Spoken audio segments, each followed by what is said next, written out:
이재명이 이끈 더불어민주당이 4.10 총선에서 압승을 거둔 바로 다음날 법원에선 불법 정치자금 및 뇌물수수 혐의로 1심에서 징역 5년을 선고받은 김용전 민주연구원 부원장의 항소심 첫 재판이 열렸습니다.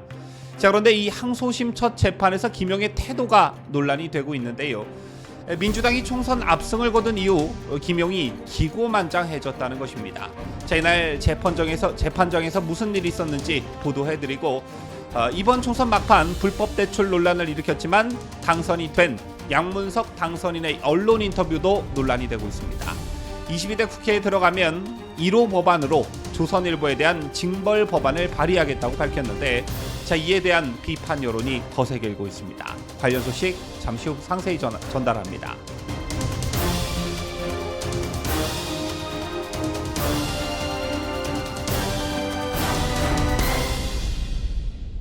시청자 여러분 안녕하십니까? 뉴스데일리 베스트 민앵커입니다.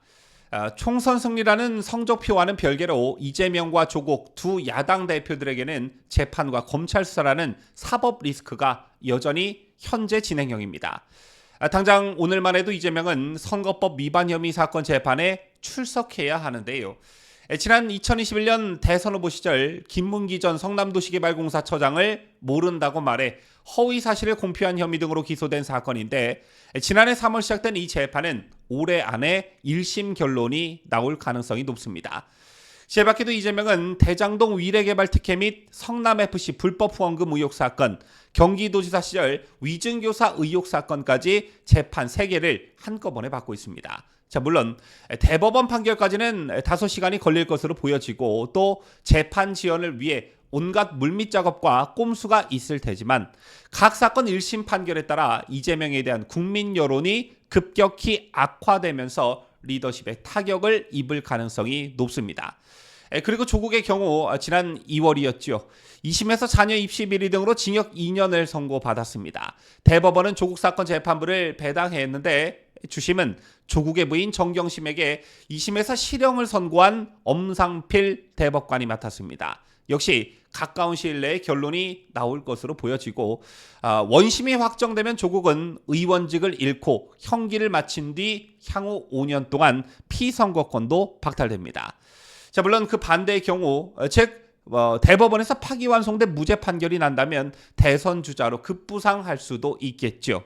어쨌든 이처럼 이번 총선을 승리로 이끈 이재명과 조국에 대한 사법 리스크는 현재 진행형에 있습니다. 더욱이 선거에서의 승리가 이들에게 법적으로 면죄부를 준 것도 아니지요. 자, 물론 일각에서는 이번 총선에서 더불어민주당의 압승으로 재판을 해야 하는 판사들에게 심리적 압박과 부담이 가중됐다. 입법부를 더불어민주당이 독식한 상황에서 올바른 판결을 할 수가 있겠느냐, 이런 우려의 목소리들이 나오는 것도 사실이지만 만약 이 두 명에게 무죄가 판결이 된다면 국민들이 가만히 있을지, 지난 조국 사태처럼 국민적 저항이 일어날 것이다, 이런 말씀을 드리겠고요. 이번 영상에서는 이번 총선에서 민주당의 승리로 뭔가 대단한 착각을 하는 대표적 인물 2명에 대한 소식을 전해드리도록 하겠습니다.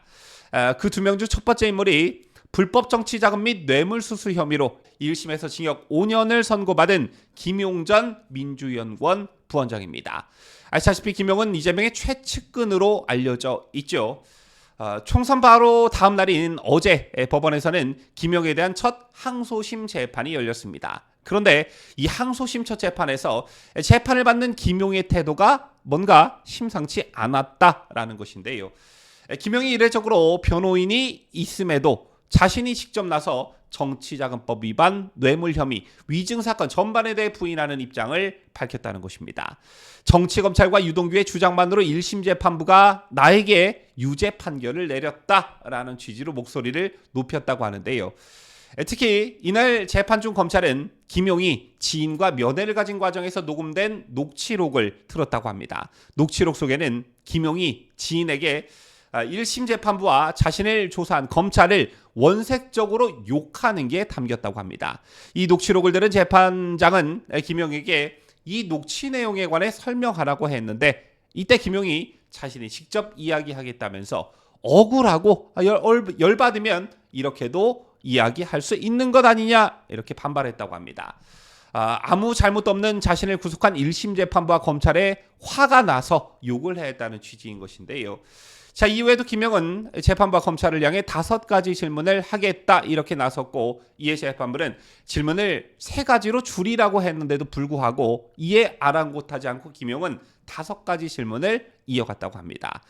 김영의 질문을 저지하려다가 끝까지 경청한 재판부는 김영의 5가지 질문이 끝나자 피고인의 주장이나 발언을 제재하거나 말리지는 않겠지만 이게 피고인에게 절대 유리하지 않을 것이다. 변호인들과 심사숙고해서 상의하라. 이렇게 충고에 나섰다고 합니다. 물론 녹음된 것이긴 하지만 욕을 들어먹은 재판부, 그리고 반성이라고는 눈꽃만큼도 찾아볼 수 없는 김용의 태도에 항소심 재판부가 어떤 감정을 느꼈을지, 1심에서 징역 5년보다 형량이 항소심에서 더 높아지는 건 아닌지 이런 생각이 드는 대목이고요. 채널 김용의 이례적일 수 있는 반발에 재판장 곳곳에서는 총선에서 민주당이 승리한 것을 자기가 이긴 줄 착각하는 모양이다. 자기가 무조건 감옥에서 나갈 수 있을 것이란 어떠한 확신을 하는 것 같다라는 이야기들이 흘러나왔다고 합니다. 자, 그리고 또 한 명, 총선 막판 사기 대출로 논란을 일으킨 양문석과 관련한 소식입니다. 총선 다음 날인 어제 양문석이 JTBC와 인터뷰를 가졌다고 하는데요. 자, 이 인터뷰에서 양문석이 한 말이 논란이 되고 있습니다. 뭐라고 했느냐?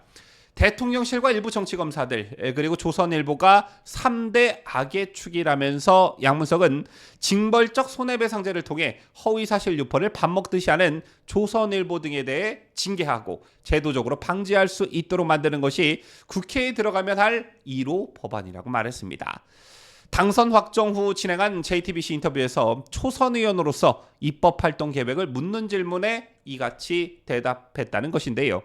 아시다시피 양문석은 서울 서초구 잠원동에 31억 원대 아파트를 구매하는 과정에서 사업을 하지 않는 딸 명의로 11억 원대의 사업자 대출을 편법으로 받았다는 논란이 제기됐고, 이런 사실은 조선일보 단독 보도로 처음 알려지게 됐습니다. 따라서 양문석이 국회의원 배지를 달자마자 조선일보에 대한 복수극을 펼치는 게 아니냐, 이런 비판이 일고 있는 것인데, 양문석의 인터뷰 내용을 보면 허위 사실 유포를 밥 먹듯이 하는 조선일보 등에 대한 강력한 징계라고 말한 부분이 있습니다.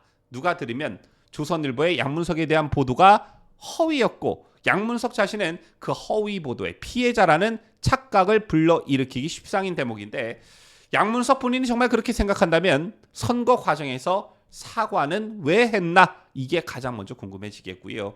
조선일보의 보도 중에 허위 사실이 있었다면 왜 적극적으로 반박하지 않았는지, 조선일보의 보도 어느 부분, 어느 대목이 어떤 사실이 허위라는 것인지 먼저 반박을 해보라는 것입니다. 개인적인 복수하라고 국회의원 배지가 있는 거는 아니라는 것이고요. 이와 더불어 선관위는 31억 2천만 원에 매수한 아파트 가격을 21억 5천만 원이라고 축소의 재산을 신고했다는 허위 사실 공표 혐의로 양문석을 지난 5일 경찰에 고발한 바 있습니다. 이래저래 사법 리스크를 안고 있는 양문석 초선 의원 나리인데, 과연 이 사람 국회의원 임기 4년 다 채울 수 있을런지 모르겠습니다.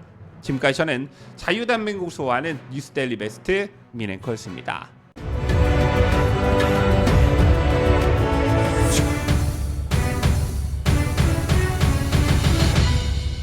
함께해요.